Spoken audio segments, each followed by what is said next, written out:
Good morning, good morning. Welcome to day 2 of our Gauteng region examination prep. My name is Tashlin and I will be your pilot taking you through your program this morning. So on that note, I would like to welcome Ms. Mampepora to do the opening and welcome for us. So when you are ready, ma'am, welcome to you. And yeah, the floor is yours. I would like to welcome you all students. Welcome to the day 2 of the examination preparation workshop. It has been a jam-packed one. Without wasting any time, I would like to encourage you to participate actively. This is organized and made for you to ensure that your journey into the examination season is smooth, and if you ever experience any problems, the counseling unit is there with you to support you for your psychosocial needs. With that being said, I would like to open the floor, or rather the meeting, to proceed with the day 2 program. At this point, I would like to welcome Dr. Welcome Kubeka, and he will be presenting on how to answer exam questions. My name is Welcome Kupega. I am an accolade facilitator based at Ekurhuleni Learning Center, where I assist students with their academic research and also on their study skills. Today, I want us to look at a very interesting topic where we'll be looking at answering exam questions. And as we look on how to answer some of the exam questions, we'll be looking specifically on the multiple choice questions, the case study, and also an essay type question. I like these two guys, especially if you look at the first one, Albert Einstein. He once said, everybody is a genius, but if you judge a fish by its ability to climb a tree, it will spend its whole life believing that it is stupid.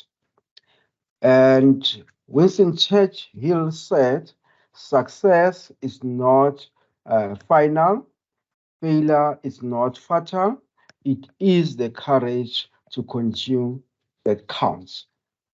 As I've said that, can I quickly go to the different types of exam questions? I think most of us, we are familiar with most of these type of exam questions. We are familiar on how to answer maybe questions where there are cartoons. I think most of you at high school, you did that aspect of questions a lot. Your short answer questions, where you have to match some questions and also your true and false. And also the multiple choice questions, I'll touch on that.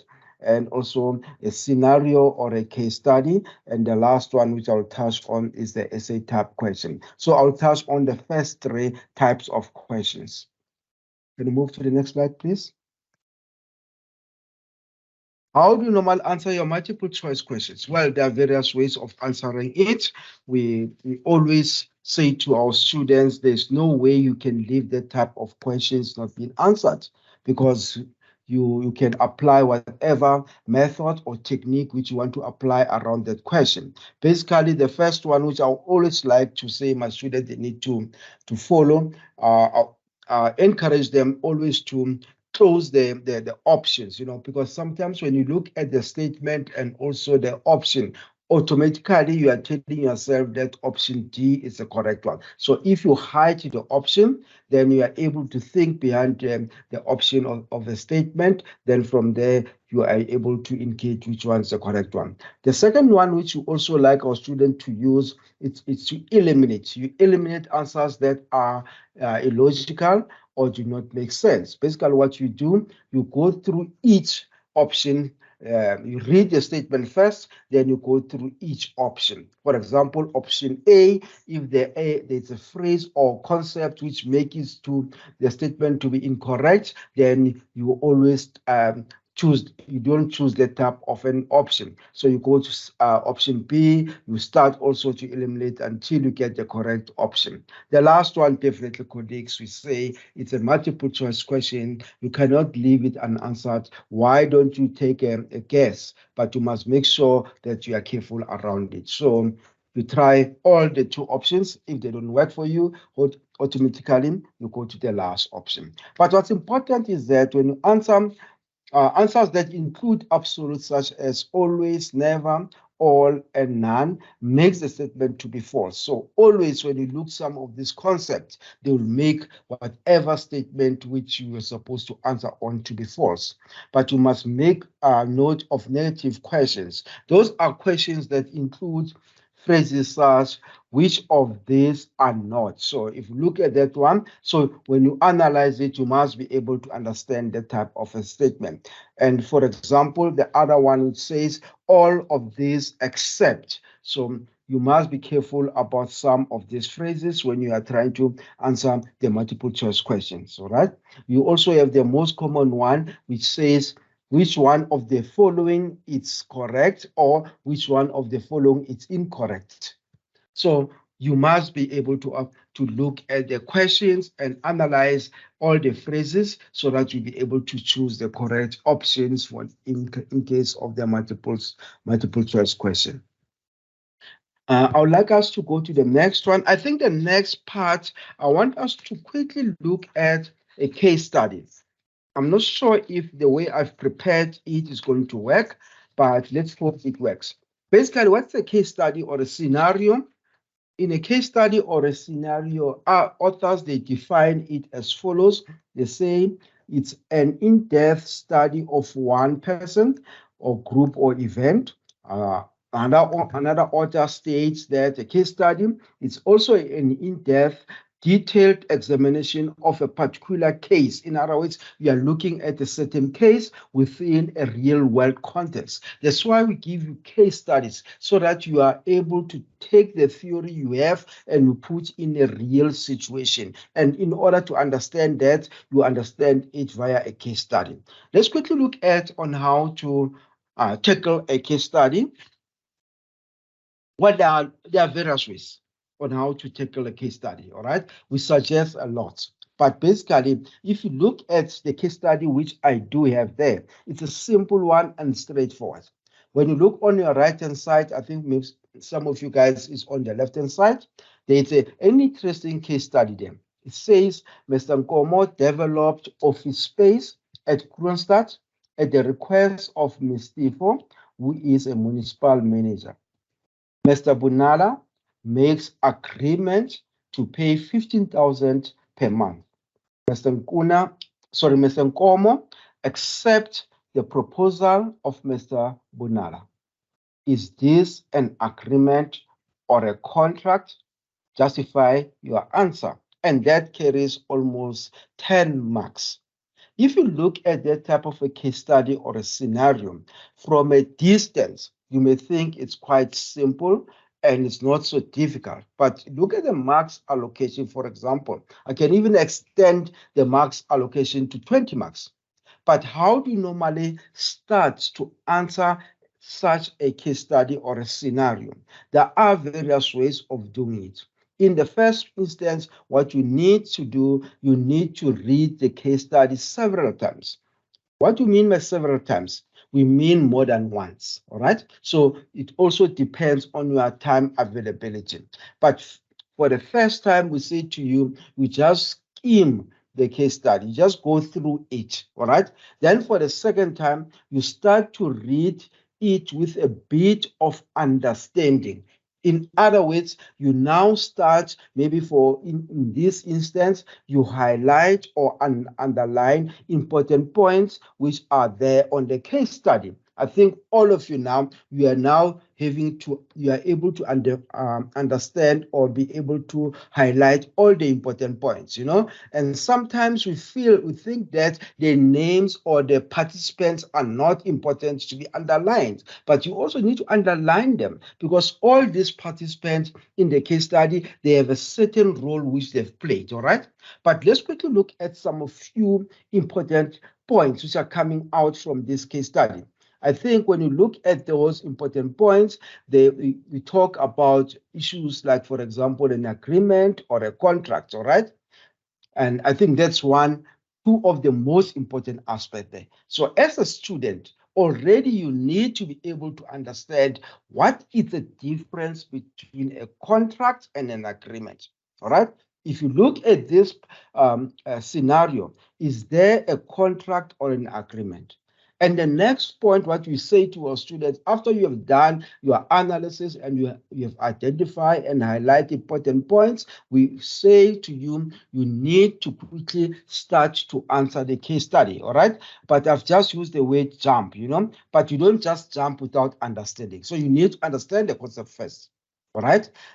But at the same time, what's important about case studies is that sometimes you get the question or what you're supposed to respond on at the end of the sentence. Sometimes it's in between, all right? For example, if you look case studies in accounting, their case studies are quite different, and also maybe in auditing, all right? But this one, I think, is quite simple, because what needs to be done is indicated at the end of the case study.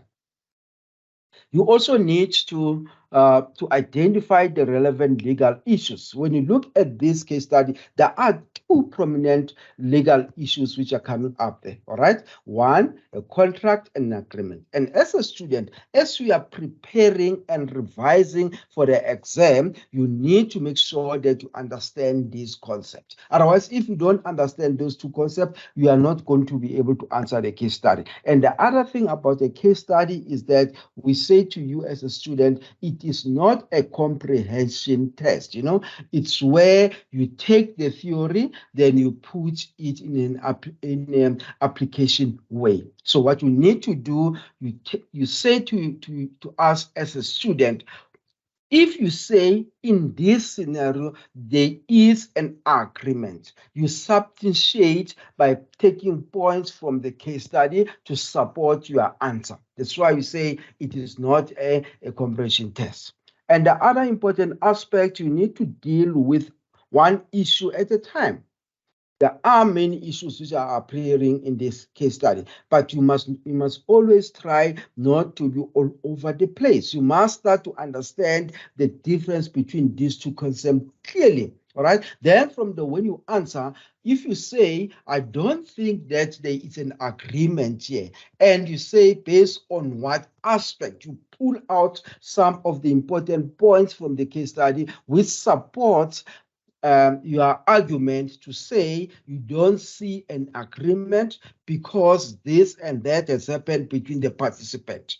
But if you say there is a contract between the participant, you also have to identify to say, is there any written contract? Is there any verbal contract? Or you can also go further to say, yes, there's a contract in this case study, because there are different types of contracts, and also we regard an oral, a verbal contract also as being a binding between one or two people. So there is a contract around that. So you must be able to tell a story around the case study itself, but make sure that you use the relevant terminology. And the other one, which always say when you answer a case study, you need to avoid to be irrelevant. In other words, sometimes students, they don't answer the question as been asked. And a student will say to you, but look, I was able to give 2 paragraphs around this question, but at the end of the day, your answers are not relevant. So as you are explaining all these aspects of the case study, consider at the end a little bit of time which you are going to read what you are giving, all right? Because sometimes if you don't read your answer, you end up thinking that you have given us the correct answer, or to find that what we have said, it's not relevant. And the last one, which I always say to my students, look at the marks allocation also in the case study, all right? Yes, we know that, for example, if you give our students a case study in the form of an assignment, they are able to elaborate more. But when you get to an exam, they are not able to expand as much as possible. But look at the marks allocation and ask yourself, is that enough for me to give in this type of a question? And also the last one, we say apply the law to the facts. In other words, like I've said, if you talk about certain law in regards to this case study, make sure that you align it or you relate it to what is happening in the case study. Pick 1 or 2 points so that you'll be able to substantiate your answer or the terminology which you are using so that it carries more weight. Can you move to the next point, please? I think the other way of other type of questions which you normally get in exams, those are the essay type questions, all right? And we know that our students most of the time have been traumatized by essay type questions because in some discipline or in some modules, they carry a lot of marks.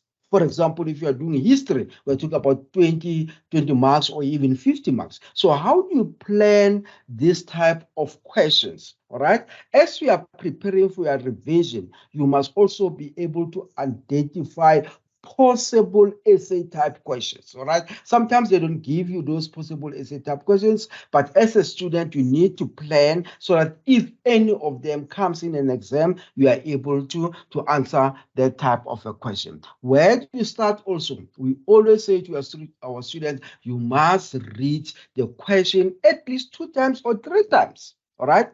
And one of the things which I always say to my students they must do as you are preparing for answering this type of questions. When you start in the exam itself, we know that most of the exam it's more online and you don't have enough time, but start to develop a little bit of a mind map for yourself.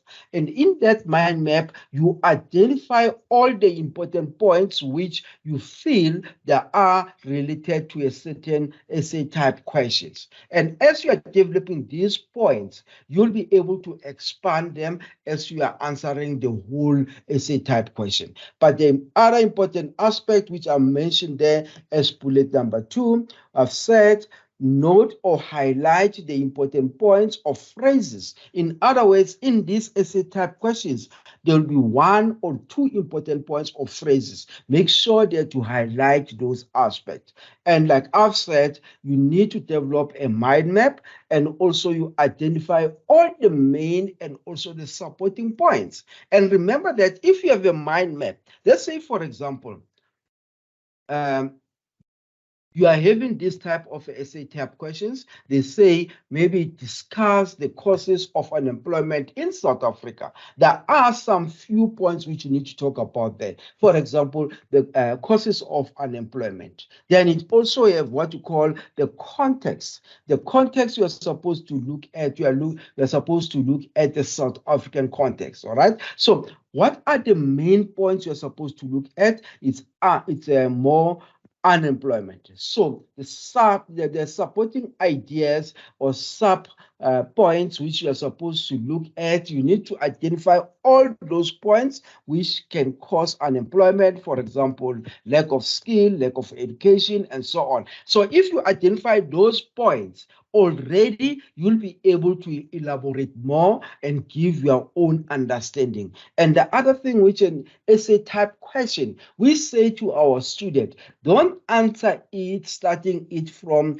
for example, from a basis of general knowledge. Because once you start to answer from a general knowledge, you end up not answering the question. You need to make sure that you understand the content or the theory around a question. All right. And the other thing about multiple choice questions, we say to you, please do not give examples if you are not asked. Because students sometimes when they answer essay type questions, they start to give examples. And at the end of the day, the whole paragraph is made out of examples. The student will start to say, for example, and so on. Because we were not asked to give example. So start to give the theory and the content. If, for example, you want to give one example, even though you're not asked, you are allowed to do that, but don't start by giving an example. All right. And the other important point in regards to the essay type questions, try to use your own words. All right. Already you have the content. All right. The sub points which you have put there, it's a content. You have learned about them. Some of them are coming from a study material. But in order to expand on those sub points, you need to use your own words. Avoid to repeat yourself. At the end of the day, you need also to give you enough time to read what you have written. And if you are able to read the essay which you have just provided, there is no way you are going to repeat yourself. But if you are not going to read it, you may find that you are repeating yourself in some of the paragraphs or sentences. And I've given you a simple way on how to outline your essay. We start first by giving an introduction, the main ideas, and also with the supporting points. And at the end, you need to conclude the essay you are writing. Can you move to the next point, please? Thank you. These are some of the aspects to focus on when you analyze a question. I think the most important points, the first one, which we call the step one, we say you need to read at least 2 times to ensure that you understand what is being expected and then underline the important parts. I think reading is one of the most important aspects which we always encourage you to do in an exam. You read the content or the question at least more than once, and you start also to underline some of the important points if possible. And also you need to look at these components. I think the example I gave in that form of an essay type question, it covers most of the components which I'm speaking about here. The first one, I think, is very important, colleagues. And sometimes when I do this session with some of my students, I also test them sometimes, because students, they just jump on answering a question. They don't even look at the verb, all right? Or sometimes you call it the instruction. What does the instruction say to you? What are you supposed to do in this question? If, for example, they say, name the 3 types of soil. I know it's a simple example, but you are not expected to discuss, because the verb or the instruction word, it says you need to name. But if we say, discuss and provide an example. So you are going to start by discussing the aspect and also provide an example. In other words, you are looking for one example. So you must be aware about the instruction. Sometimes you call it a verb, all right? So you must be able to understand the meaning of those verbs. And what's important, again, the content. The content, it tells you on what are you supposed to speak about in a certain question, all right? So you are not supposed to tell us about things which are not related to the question itself. If we say discuss the causes of unemployment, you are not going to tell us about the causes of poverty, all right? So in other words, when you start to talk about poverty, it means you are out of the question. It means, you know, sometimes as students, what you normally do, if you studied so hard for these exams, you also bring things which they have not been asked in an exam, all right? And that's where sometimes we lose a lot of marks. The other one is the context. I've just spoken about the context, but the marks allocation also, it's important. All right, because the marks allocation, it tells you how much are you supposed to answer. All right, if we give you an essay type question out of 20 marks, by the time you answer that essay type question, you need to ask yourself a very simple question to say, what we have written here in this question, does it worth 20 marks? If, for example, you're given us one paragraph, does that paragraph worth 20 marks? My answer is no. So what are you supposed to do as a student? You must start to think deeper so that you're able to cover all the marks which are needed. Can you go to the last slide, please? I think these are some of the instruction words which you need to be able to have a clue about them. I'm not going to talk about all of them. Some of them are very simple. If they ask you to describe, basically they are expecting you to explain the characteristics, nature of something. No option or argument are needed. All right. And if they ask you, for example, to explain, it's where you need to give clear understanding, clarifying the term or concept by explaining it in simple terms using your own words. So it's where we say in this type of a verb, we encourage you also to bring your own understanding, where you can also bring your own words so that we are able to see whether you understand the content better. All right. There are lots of them, colleagues. If you look at the last one, it says you need to substantiate. Basically, you need to provide support to your answer in order to strengthen it. In other words, if you give an answer, you need also to justify, all right, so that your answer carries more weight. Can you move to the next slide, please?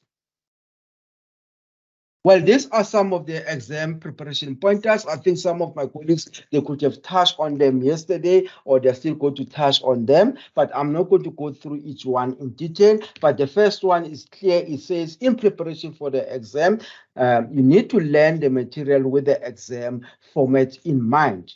In other words, we say to our students, when we are preparing for this exam, also, you should be aware about the type of questions which you are going to get in an exam so that you don't get a surprise, all right?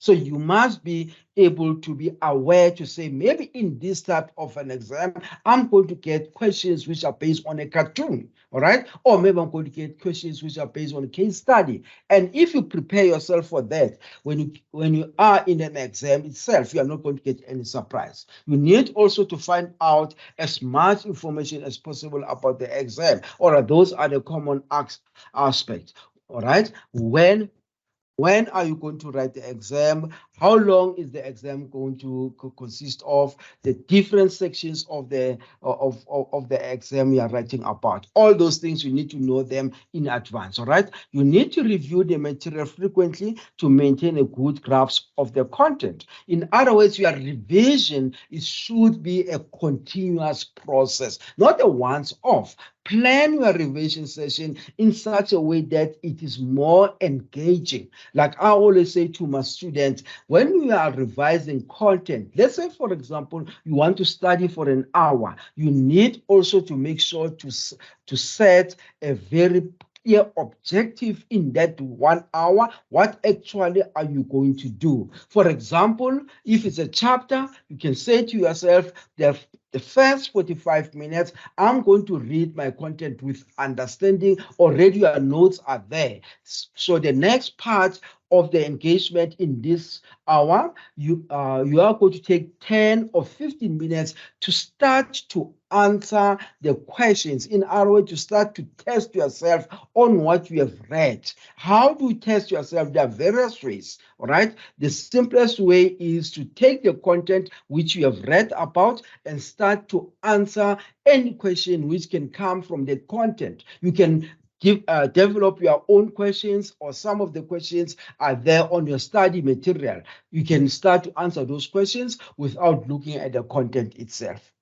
And as you are testing yourself and you are able to answer most of the questions, it also assists in building confidence. And that's how sometimes as a student, you are going to remember the content in an exam. You need also to be able to compare and contrast and think about what you agree and disagree with and why. So those are some of the aspects you need to do. Sometimes we give you questions where we want to give you an opportunity to provide your own views in a question. So that's why you also need to say, If you agree with the aspect, why are you agreeing with this aspect? Or if you disagree, why are you disagreeing with this type of an aspect, and so on? Can you move to the next slide, please? Well, another important point which I thought I need to bring in this session is how to manage your time during exam. And remember that, colleagues, sometimes in some of the modules, for example, I know about accounting. Most of the time, they even give you the breakdown of time to say, to answer this question one, you need to spend so many minutes or so many hours and so on. But in some of the modules, they don't give you the breakdown of time. So you need to prepare it on your own as you are going through your revision. But what's important is that if you are in an exam and there is no clear breakdown of time, you need to start to divide the time you have by the number of the marks of the test itself. To say, oh, look, if I look at the marks here, this carries 20 marks. How much time can I spend here in this type of a question? If you say you are going to spend 30 minutes, then you go to the next question also, you allocate the time on your own, all right? So that at the end, you don't spend most of your time on one question, but you are able to spend most of your time in all of the questions. But you need to make sure that you break it down on your own, all right? You also need to leave time for revision. If you are given 2 hours, you can't allocate that 2 hours for all of the questions. Give yourself maybe 10 minutes, all right, so that you're able to read what you have already answered.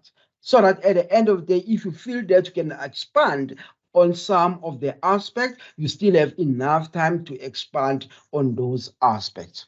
And also, we say to you, if the exam is a mixed format, do the multiple choice, true or false section first. Well, it also depends on the students. Other students will say, I'd rather start with all the difficult questions, all right? Because other students, they feel that if you start with the difficult questions, at least when you go to the simple questions, you also have that encouragement. But I always differ with students in that aspect, because I like to start with the highest note, where things are simple to me. That's why I'll start with the multiple choice questions, which they're not easy, but they're not so difficult, for example, like your case studies and the essay type question.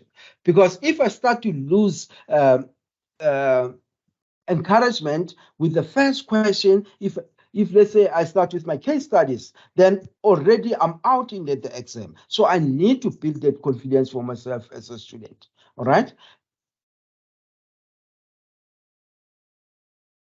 Let's look at these 2 points if possible. If you can choose which questions to answer, you need to choose that question quickly, and please do not change your mind. If, for example, you say to yourself, you are given 6 questions and you are going to start to answer question 6, please do that. Because by the time you change your mind and you start with question 2, it means you are not going to do well in that question. In other words, the choice you have taken, you must stick with the choice, all right? Don't be all over the place. Start by answering the easiest question, progressing to the most difficult one. Generally, write in sentences and paragraphs, but switch to point form if you are running out of time. Remember that sometimes you may find that time is not on your side, all right? Put those points, all right? Because other markers, they can also consider the points which you have also identified. Even though you are not going to get a full mark, maybe you can get a half mark, all right, for those points. So if your time is running out and you can't put full sentences, just put only the points. They will consider some of those points. And I think, guys, I've covered what I'm supposed to cover, and I'm hoping that there will be some questions which you want me to answer. I'm still available. Thank you. Thank you very much, Doctor, for an insightful piece of information. This is going to go a long way in terms of application and how our students will understand how to answer their questions. My question is that, so if I start my examination at 8 o'clock and I'm expected to finish at 11, and if it happens that I did not finish at 11 o'clock, what must I do? I think it's quite clear, honestly. If the exam is scheduled for 3 hours and you're not able to finish by 11, already it means you have run out of time. All right. My understanding is that in your case, you do what you call online exams. And I think in that case, the system, I don't think it will allow you to go beyond the stipulated time. That's my understanding. Because as you are going through the exam itself, that's why we say, as students, you should be aware about the time allocated for the exam. When you are running out of time, definitely, it means you are not going to complete the exam itself. You are not going to be given an extra time, unfortunately. That's my understanding, because it becomes unfair to other students. All students are supposed to write within a stipulated time. So you didn't manage to finish. So unfortunately, you have to bear the consequences. It's almost in the old way when we're using the face-to-face exams. If the invigilator says time is up, time is up. So the same principle, it should be applicable even now. Good morning, Mr. Makahane. The floor is now yours.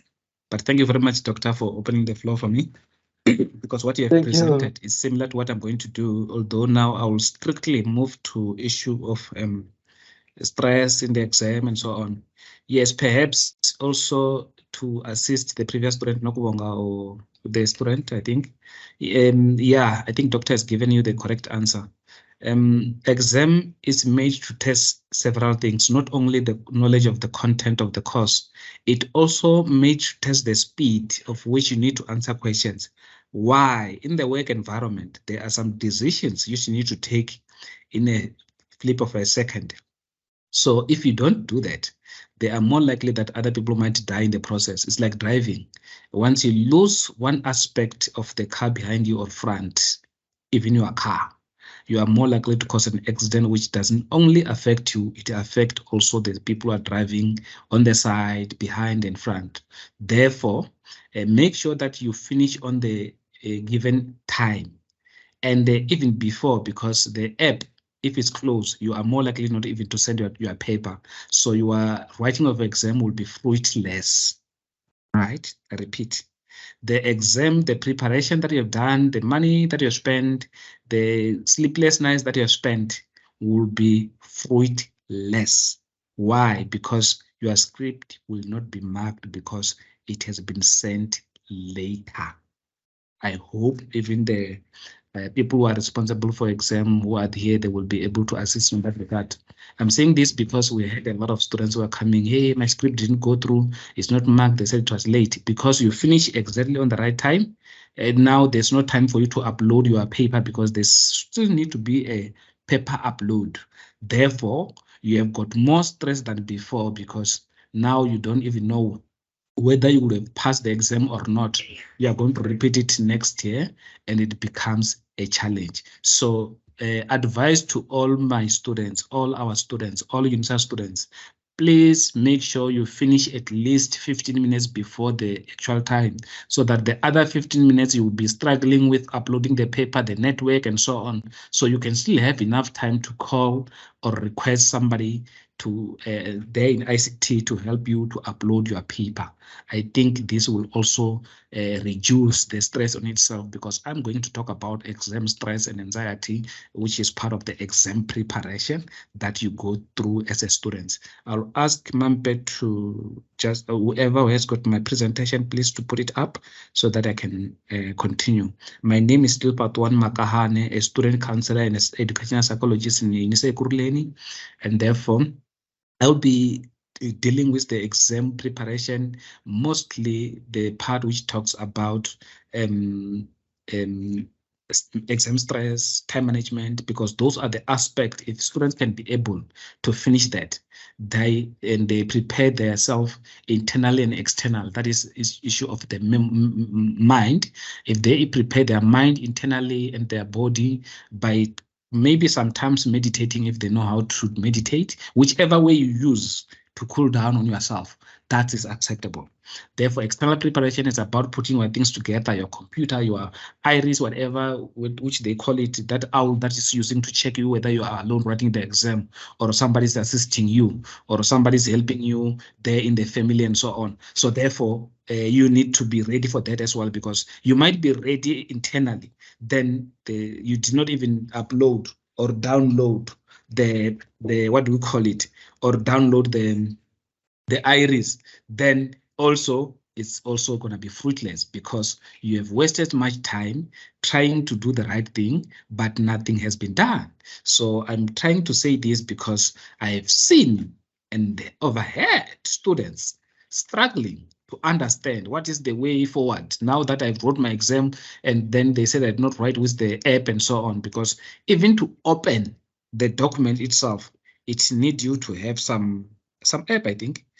So therefore, there's no excuse, because from the onset, you will be expected to have the app in your disposal, which will be the app that you're going to use for your exam. So if you don't have that, then your exam becomes fruitless. Thank you very much. As I've said, I'm still Mr. Makane Fatwani. I speak Venda fluently, Zulu and English and Xhosa, and Tsonga is my fourth and my fifth language. So please, English is also my seventh language. So don't stress much. Sometimes you may find that the language that I speak, the English, the words, some of them, they're upside down, but the information must still be the same.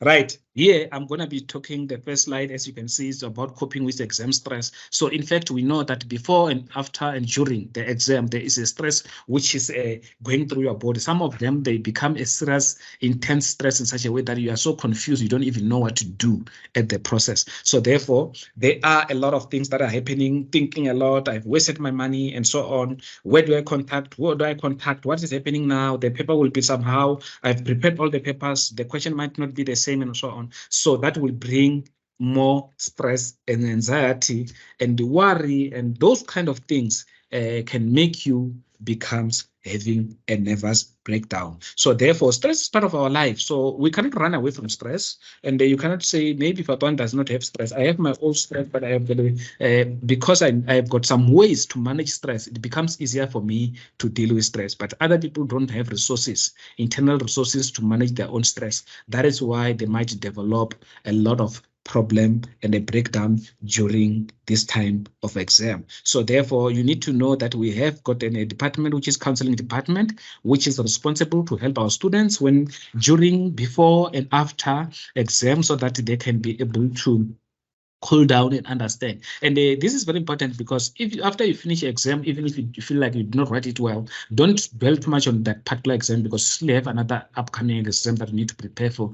And avoid meeting other people who will tell you the question was like this, and they find that your question you are answering was so far from what they are saying, and they start to have to develop problems. So avoid them. Right? Even before exam, please don't go and discuss questions with other people during the day of exam. You are more likely to be confused more than when you came in. So it's important for you to consider that, because this is your future.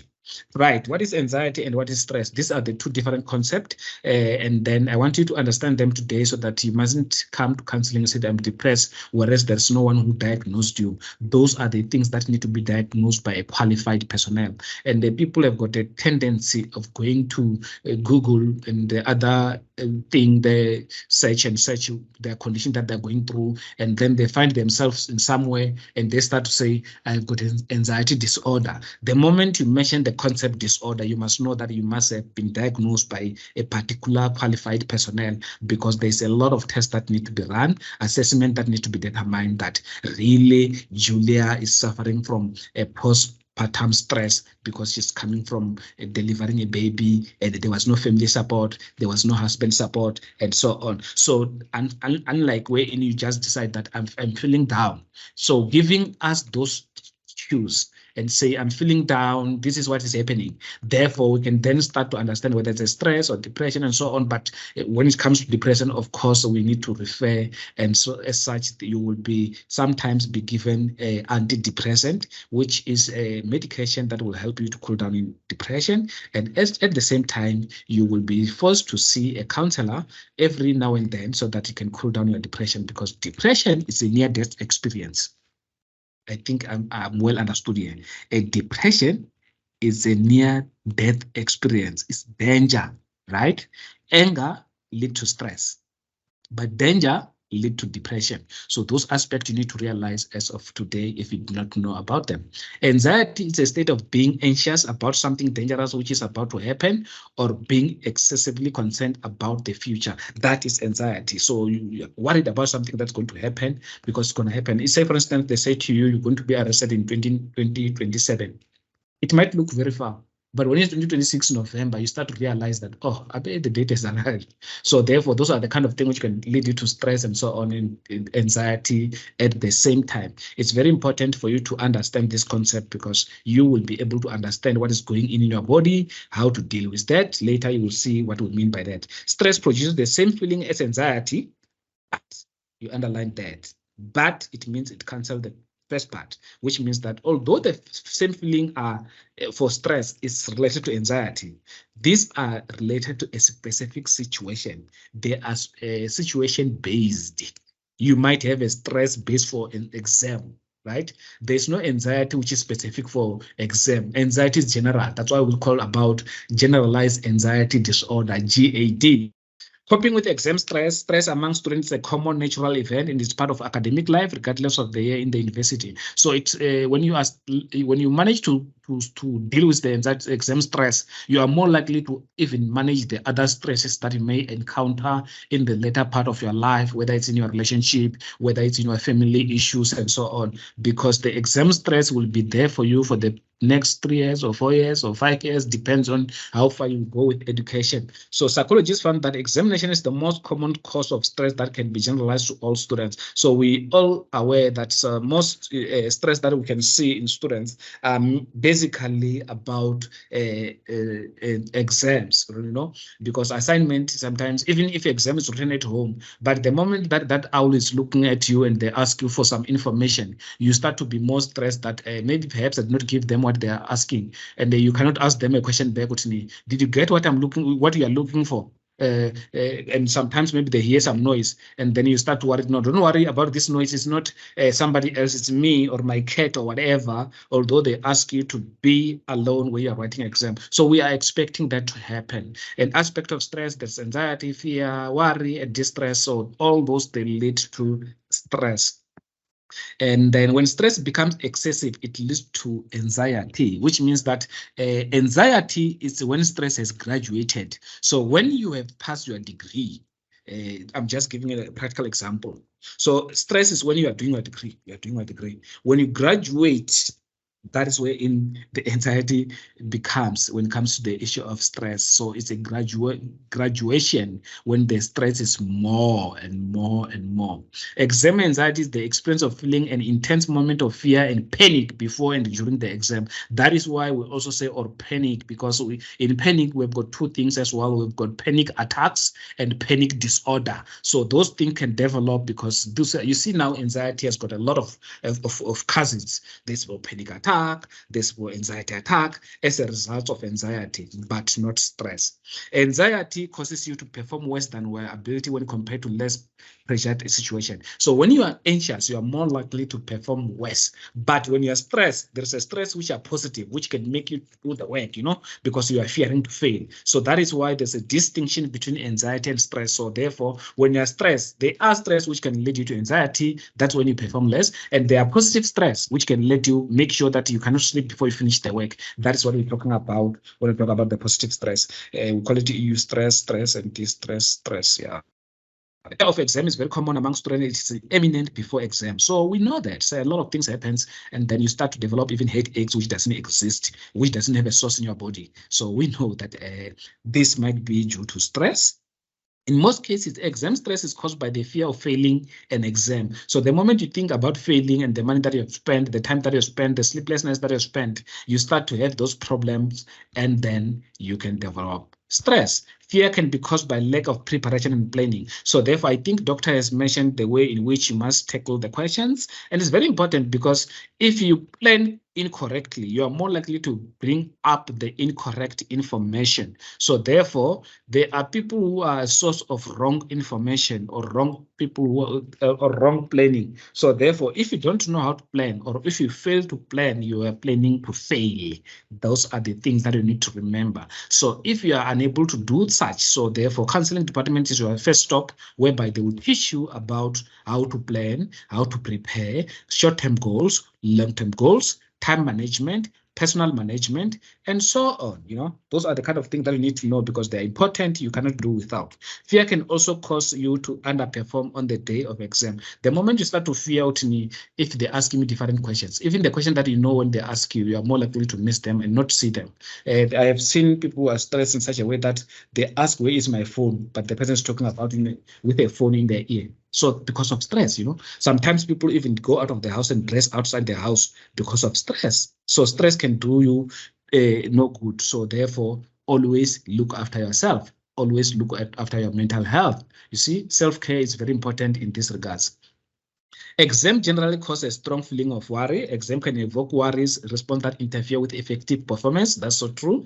Exam worry may also interfere with your academic and cognitive abilities. So judgment as well becomes a problem when you've got too much worry. The inability to perform can lead to the greater sense of distress to the mind, because the moment, even in a work situation, when the manager says you are no longer performing, that can bring too much distress. And then if I lose my job, what's going to happen to my family? What will happen to my kids?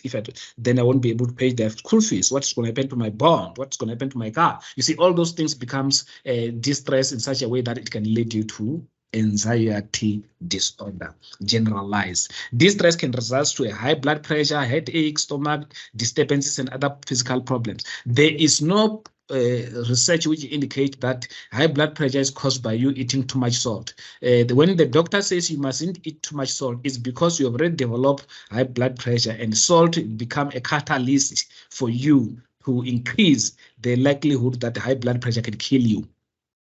I repeat, there is no research which says salt or sugar can cause you what they said you must stop eating because of 1, 2, 3. The problem is when the organs fail to work in your body, is because of distress, stress. Therefore, then these other things that you use, the sugar and the salt that they stop you to use, it becomes a catalyst because they increase that this organ is no longer working because it's used to regulate this. It can no longer regulate it. So you're going to have a dump in your body for those too much of that. So you are more likely to die earlier than your death. Hey. Though we know that death and life is in the power of your tongue, according to the Bible, right? Distress results in both emotional and physical pain. An example of emotional pain is sadness. That's emotional pain. Because if I can say, God forbid, no, let me talk about maybe people who have died a long time ago. I can no longer cry. My great-great-grandfather, they died. They just say maybe he was stabbed or whatever. So I'm no longer going to have sadness now. It's not possible. If they died 500 years ago or whatever, But if something which has happened now, it can bring about sadness. And that is the emotional pain what we're talking about. Because sadness, it affects your brain. It affects your blood pressure. It affects everything within yourself. So that is why you are more likely to even develop ulcer, because ulcer is not caused by spices again. Ulcers is caused by stress. So therefore, spice, because you have already have a wound inside your intestine, it's going to sit there and eat your intestine, and then the intestine is going to get a hole. That's why they're stopping you that to eat spice and so on, salty food, whatever you call it. It's not caused by that. It's caused by stress. There are people who have got a tendency, or it's in them, that they are born with that kind of weakness whereby their body cannot be able to respond on time when it comes to the issues which are serious. Then they become more scared, and then their body is unable to cater back. When, if you remember the issue of parasympathetic and sympathetic, which we're not going to go deeper because we're not teaching here, just to understand that these are the causes. I just want to say this so that you can also go out and help others. This, what you are going through, is because of 1, 2, 3. Unlike when you are, because your body also can be able to be, because in a normal sense, the body must be able to rebuild itself, but there's a wear and tear in the body. When you're becoming old, all some other organs has to fail. It's standard. So therefore, you cannot ask my granny who is 90 years old and then you want to operate a new heart.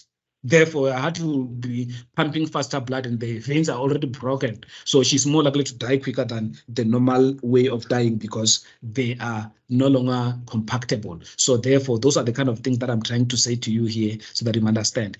So some people, when they are numbing the pain, they resort to using of drugs, they resort to violence, low concentration during the study time, and then all those kind of things, and unsafe sex and alcohol abuse and so on, they come as a result of trying to numb the pain. Right. What are the effective way to cope with stress? The solution to the problem lies in its meaning. Listen to that.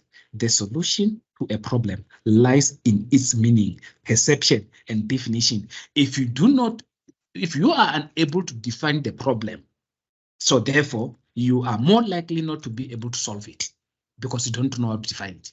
I repeat, if you are unable to define the problem, you are more likely not to be able to solve it because you don't know what the problem exists. So now my exercise to you now for a second or so, because we are running too fast so that the time mustn't catch us with up. Look on the legs, on the left-hand side, on the top left, you will see I put a picture there. I want just 2 volunteers to tell us what do they see. People are not stressed. Ne? If you are stressed, please don't say anything because you are going to expose yourself. Program director, allow 2 people to give us what they're seeing there.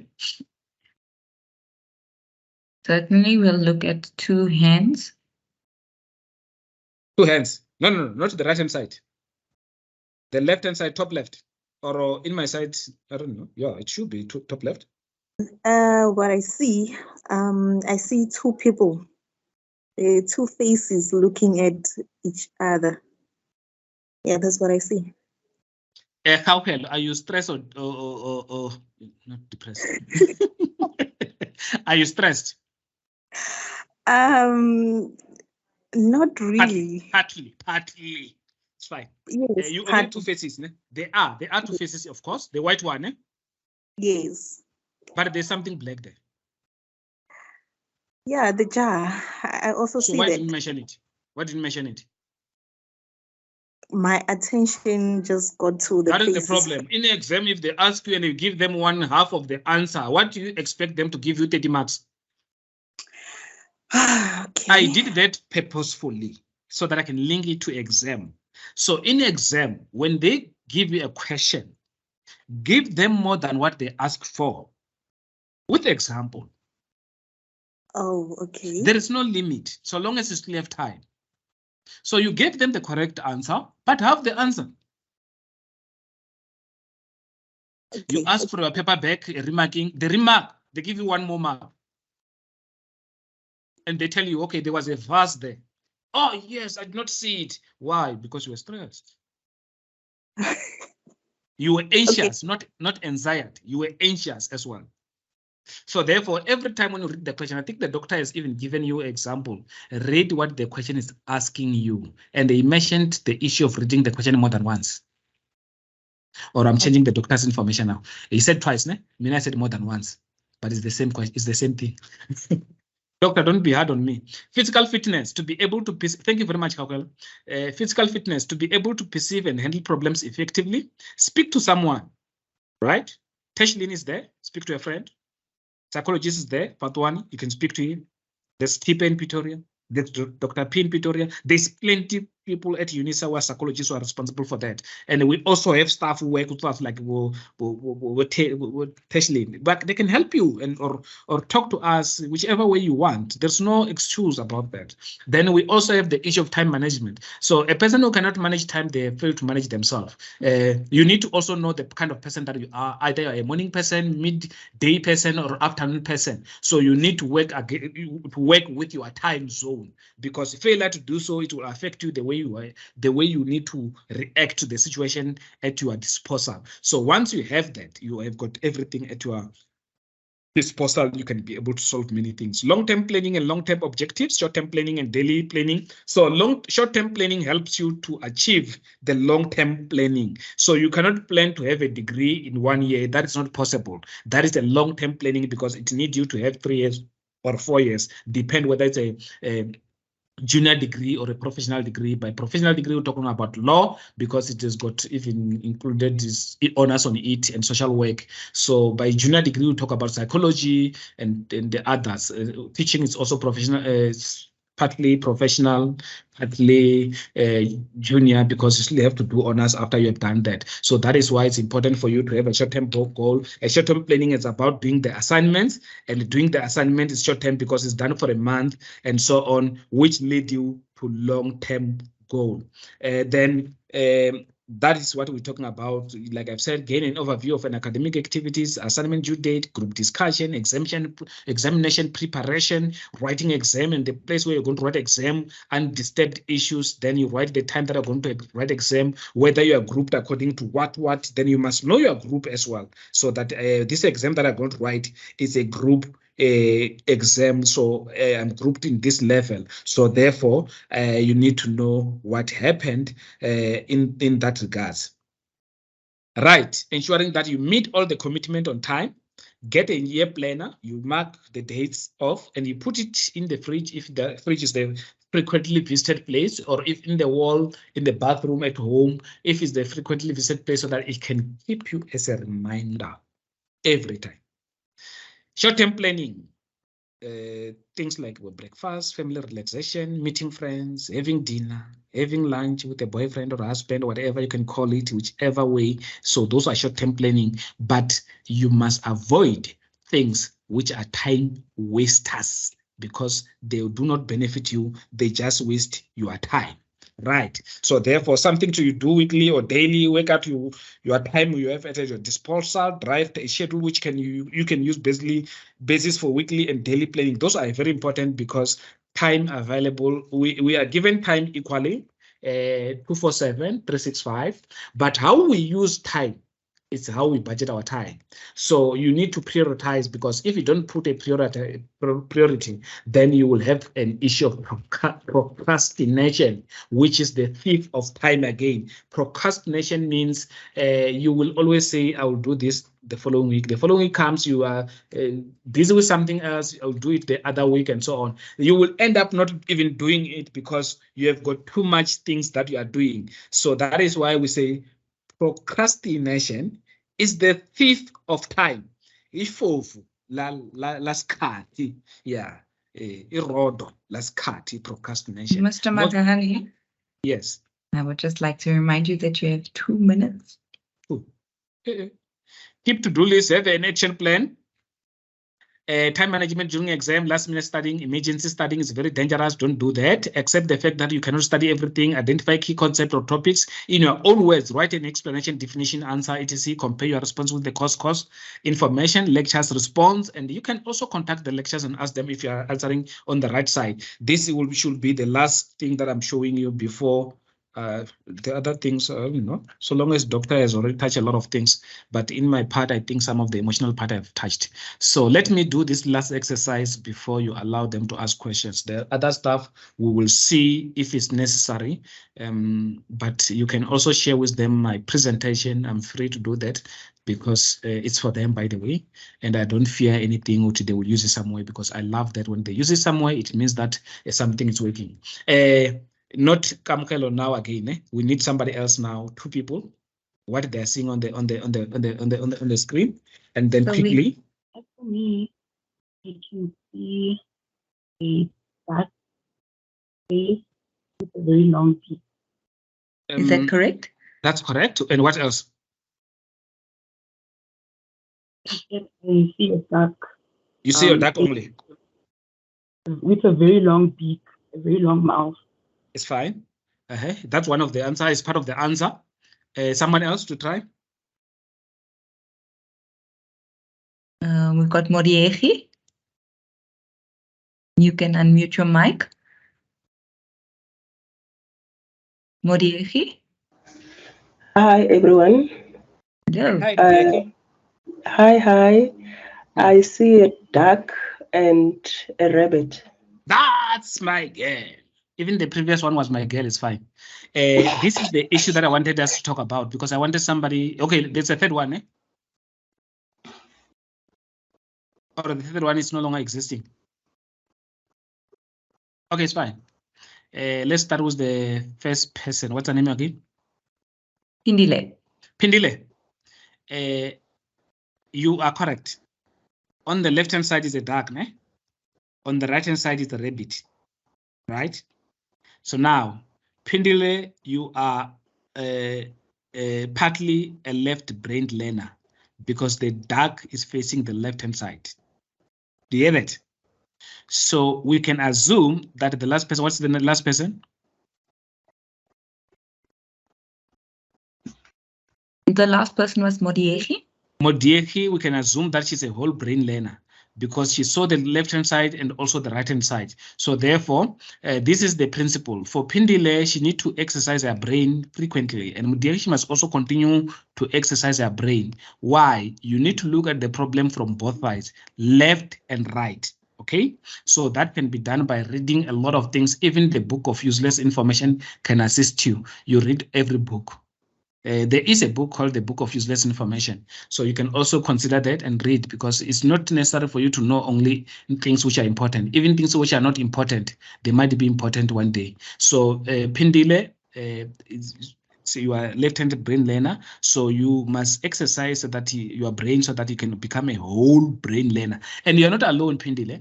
Even during my time as well, I only saw one thing. So I was also worried that maybe perhaps I'm not like others. No, hence I was the left-hand brain learner. So therefore, you must also go and check what are the careers or the courses that a left-hand brainer can do.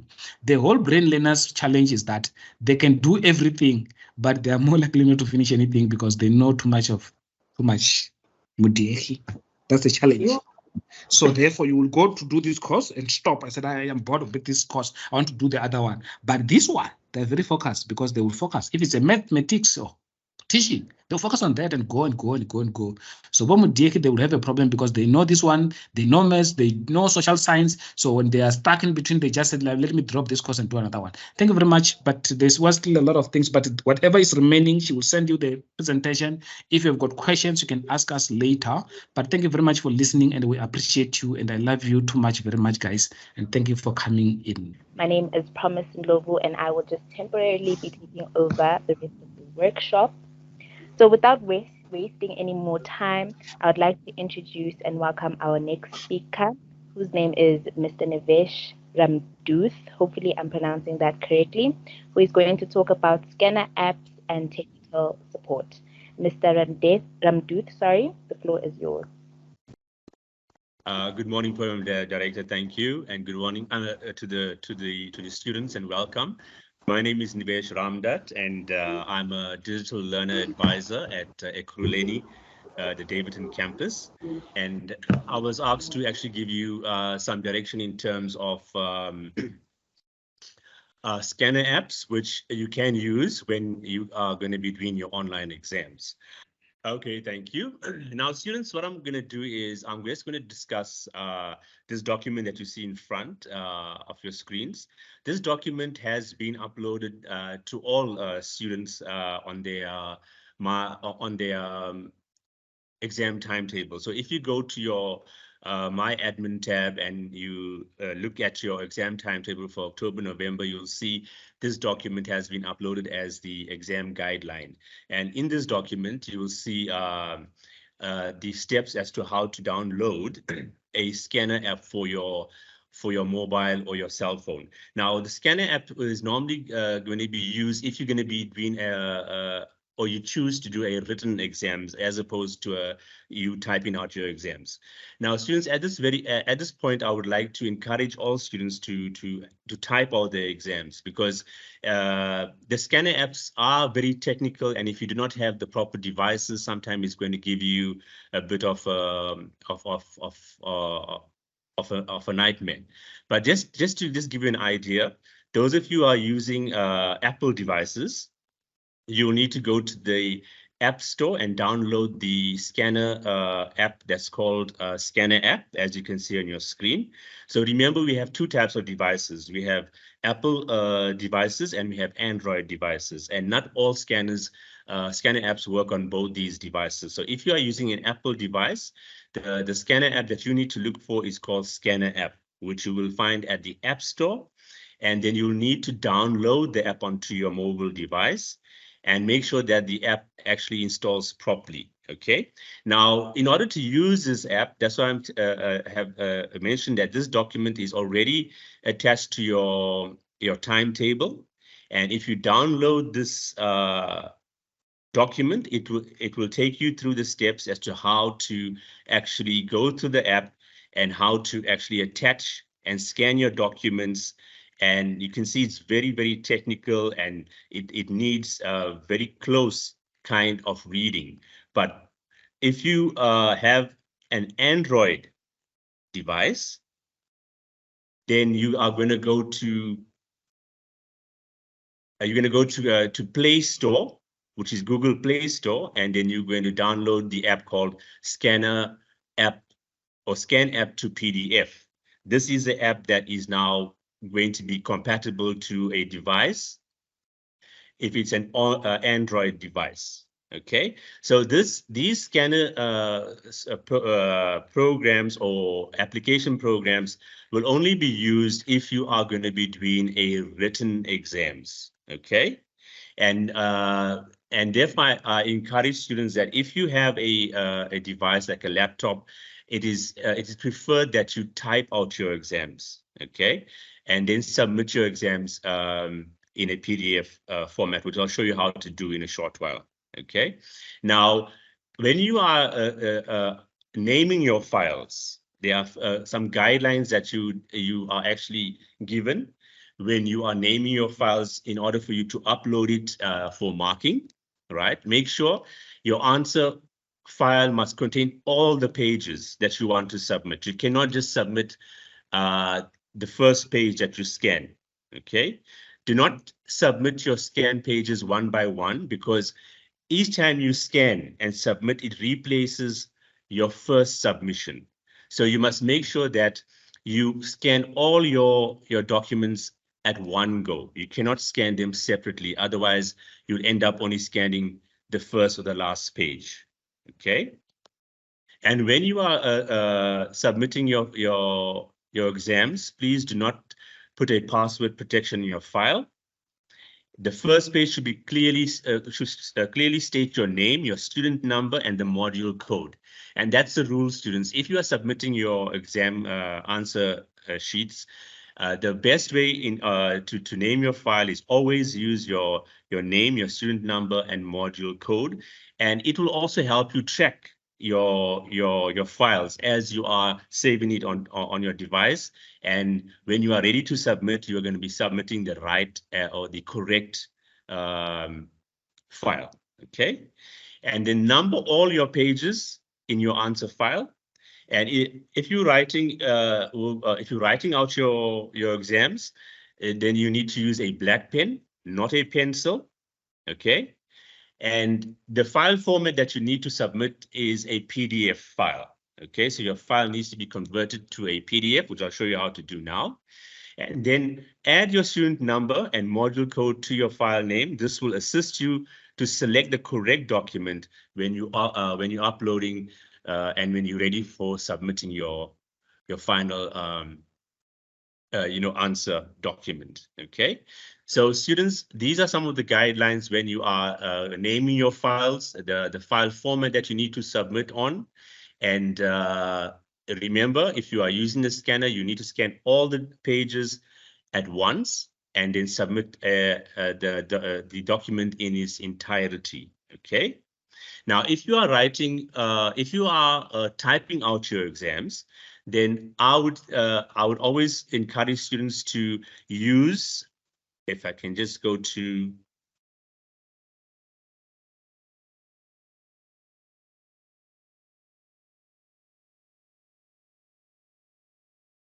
I'm just opening up MS Word. Program Director, can you see my screen? We can see your screen, sir. You may continue. Okay, so now, students, those of you who want to submit your exams via a typed platform, the best program to use or to type out your answer documents is by using MS Word. Okay, so as you can see, you click on your blank document to open up MS Word, and it will produce a blank piece of paper that you need the way in you can type in your assignment. Okay, and make sure every page is numbered, and every page has your student number. Okay, now I just want to show you very quickly how we can convert an MS Word document into a PDF format, and that which will be ready for submission. So if you are using MS Word to type out your assignment or exams, okay, then you will type out your exams. Once you have completed your questions, you will go to File, and you'll say Save As. And if you are saving on your hard drive, you go and find the appropriate folder or directory where you would like to save your file. In my case, I am just choosing desktop because it's easier for me to access. And there you see at the bottom here, it says file name. And remember, you have to put in your student number and module code. Okay, it'll help you track your document, and it will also give your lecturer an idea as to who the student is, together with the module code. And then it says save as type, and it says Word document. So the first copy you will save as a Word document. Okay, the reason being, students, if you want to make any further changes, you will be allowed to do so, because remember, the Word format is not a PDF format. You can still do further changes should you need to do so before you submit. So before you convert to a PDF, first save your document in the MS Word format, so that if you need to add anything in future before converting to PDF, you can just go and add it to the document without any problems. So once you have saved your document in PDF format, and now you are satisfied that you're ready to submit, and you need to convert it into MS Word, you go back to the file menu and you go to Save As. Again, go down to Browse and choose the area where you would like to save your file. In my case, remember, I saved it under Desktop, so I click Desktop. I'm going to use the same file name, student number, as well as the module code. But this time around, students, if you look carefully where it says Save As Type, now instead of choosing Word, I want it to be now converted to PDF, so that it will be, I'll be able to upload it and submit it on the examination platform. So on the right-hand side, you'll see a down-facing triangle or an arrow. You click on it, and then you'll have a whole drop down of different types of file conversions that MS Word allows you to convert this particular file to.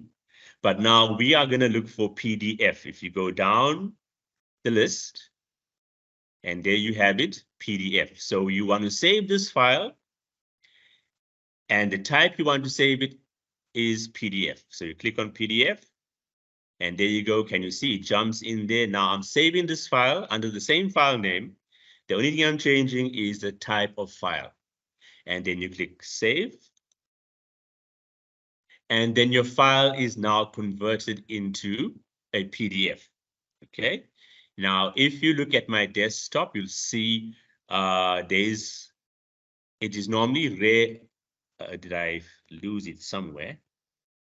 But normally, students, you'll find that it will have an icon that is red in color, which indicates it's now in the PDF format.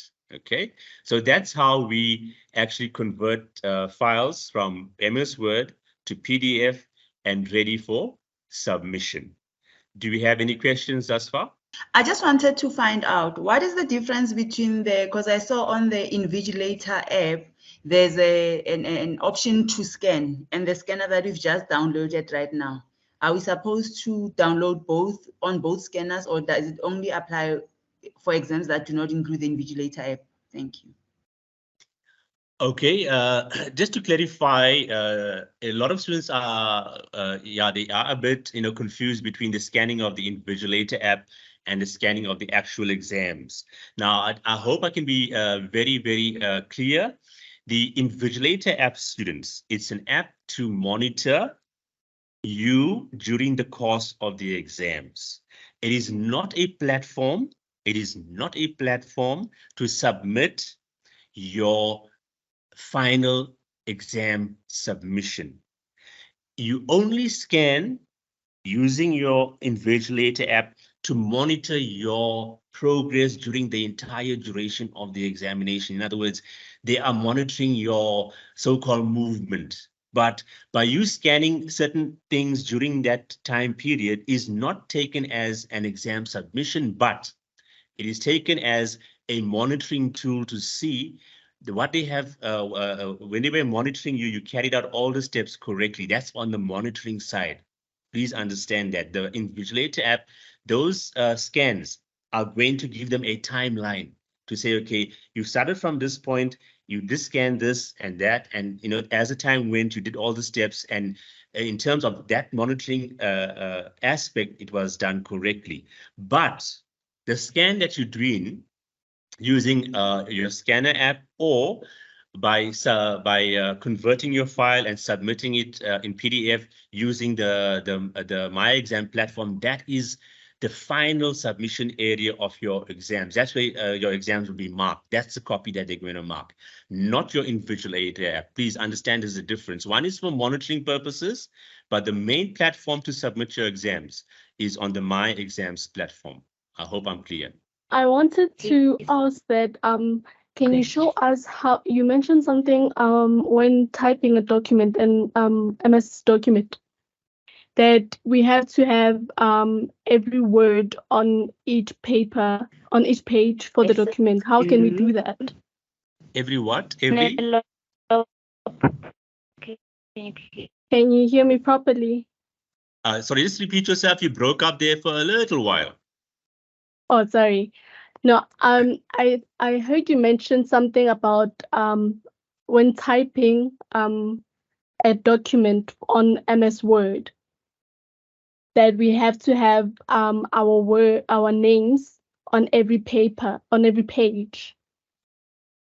Right, and you want to know how to do that? Yes. Okay, let me show you. Let me show you. Hold on. Yes. Okay, now to respond to the student's question is, how do we insert information on a page that's going to appear on every page? For example, I told you every page should have your student number, should have your course code. It's just it's a good practice, because you know what, if the pages are misplaced, it's easy to track. That's why it's a good practice to put your module code, put your student number on every page. And how do we do that, students? If you look at the screen, we are going to look on the top of our monitor. We have on the top here, we have all these options which we call menus. Just for interest's sake, we refer to them as menus, because just as if you go to a restaurant, a menu has options that you can choose from. Okay, so these are all menus, right? If you click on each one, they have different options that we can choose from. So, but now, in order for us to insert information that's going to appear on every page automatically, we'll have to insert a header, or you can insert a footer. But as a good practice, in order to insert your student number, I would advise to insert your student number as a header, because a header means it's going to appear at the top of the document. So in order to do so, you go to the insert menu on the top. If you can see that, that's the insert menu, you click on it. Okay, then at the bottom, you find a whole list of options that you can choose from. But now look very carefully. On the right-hand side, you can see header and you can see footer. Now we're not going to insert it as a footer, because normally the footer is going to appear at the bottom of the page. And the bottom of the page normally is where we insert page numbering, okay? So in order to reduce the confusion, the best place to insert your student number is as a header. So you go to insert, click header. It gives you different types of formats where you want to position this particular information, whether you want it on the left-hand side, whether you want it in the on the middle as well as on the right hand side. But basically we'll choose the first option, which is the top left hand side.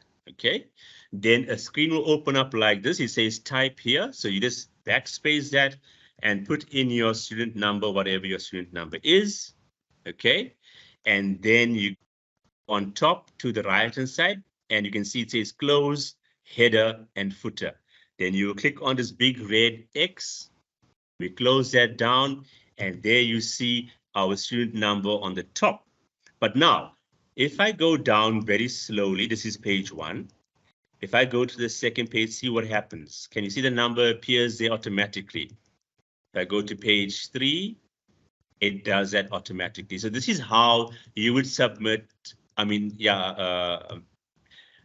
information on a document using the insert menu, the header option, and you type in your student number and it will automatically appear on every page thereafter. I hope I answered your question, ma'am. My question is, if I prefer writing my answers on my answer sheet while having all my proctoring tools on my cell phone, should I put my cell phone where the camera will be able to capture me? Because I personally don't prefer using a laptop, because I feel like it will take much time. So yeah, if you can answer that for me, thank you. The question is, the student wants to write her exams. But depends what college she's from, because some colleges require that you need to use, for example, Iris. And I'm not too sure which college she belongs to, but normally if you have the Invigilator app running and you are allowed to also write side by side with the Invigilator app.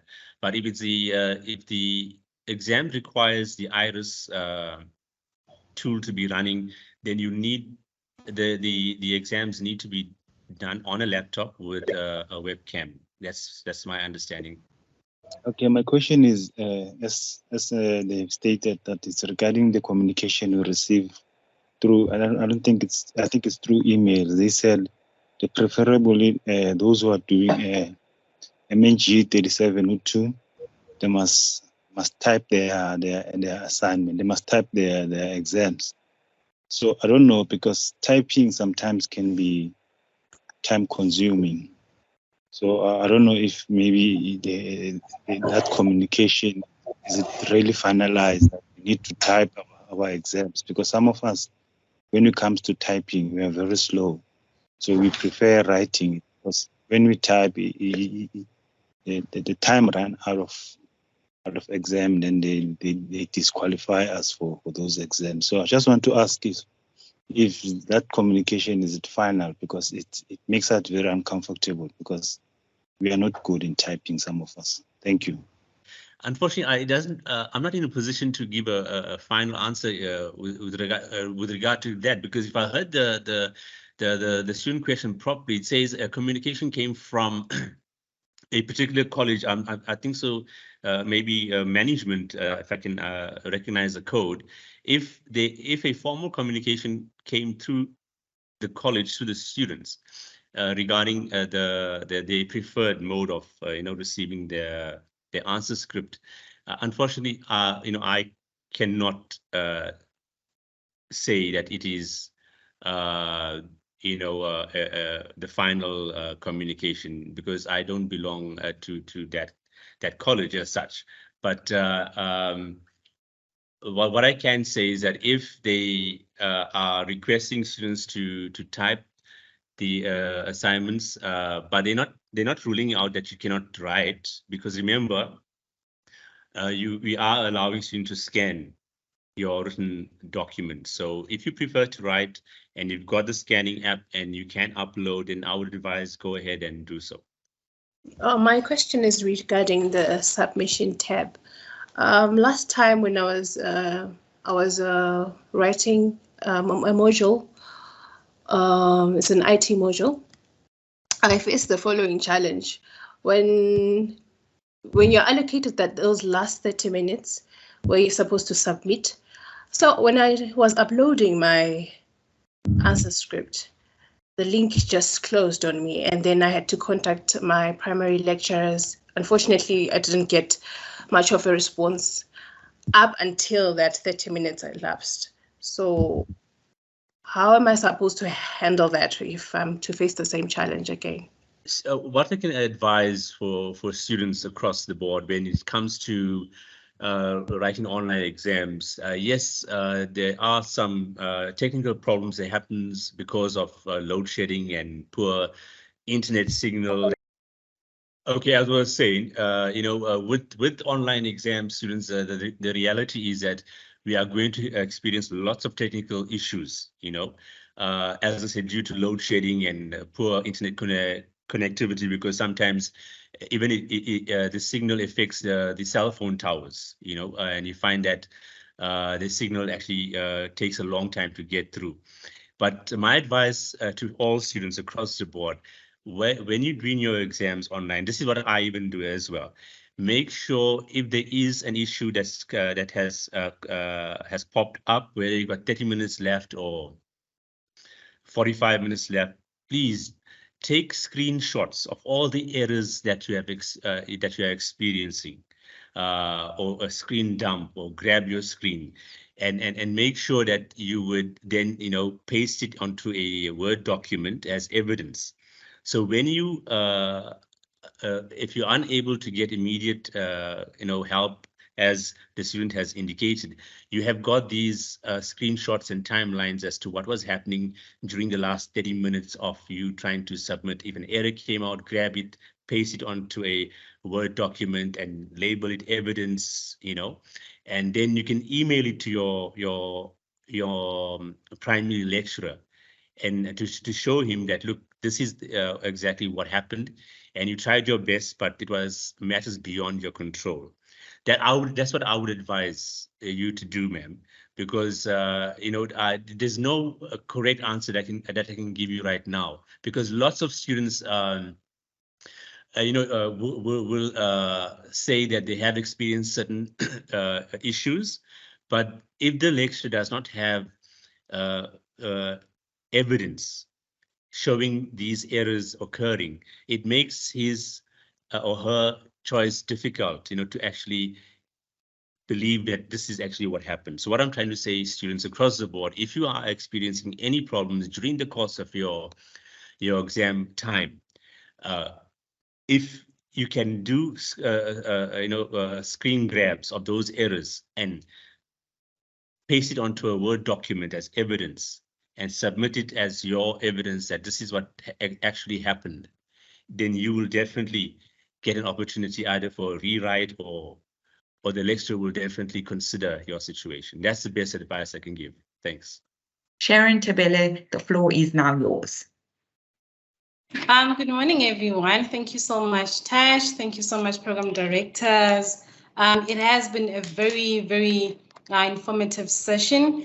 Beginning of yesterday, we've been going with it, and today as well. I'm seeing that students are really encouraged to actually communicate with their lecturers as well, and people involved in their modules.